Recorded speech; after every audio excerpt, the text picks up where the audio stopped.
Good morning সবাইকে, আমার একটি ছোট্ট ভ্লগে তোমাদের সবাইকে ওয়েলকাম। সকাল সকাল আমি আর আমার দিদির মেয়ে গুটি গুটি পায়ে বেরিয়ে গেছিলাম ওর ভাত আনতে, যেহেতু ক্লাব থেকে ভাত দেয়।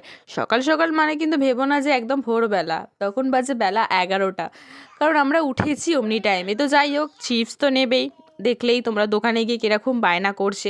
আর এদিকে দেখো, মুড়িগুলো না নিয়ে একটা একটা করে চিপসগুলো সব তুলে নিল, কারণ ও জানে যে ওইগুলো ওর চিপস। দেখে যতটা মিষ্টি মনে হয়, ও কিন্তু খুব বিচ্ছু।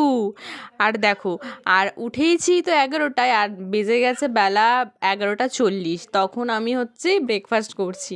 যাই হোক, যেহেতু চিপসগুলো তুলে নিয়েছে, ওই জন্য মুখে কি হাসি দেখেছো, মানে এত বিচ্ছি মেয়ে।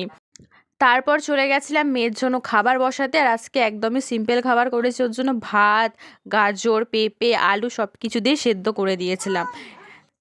আর ও এই সিম্পল খাবারটা খেতেই ভালোবাসে।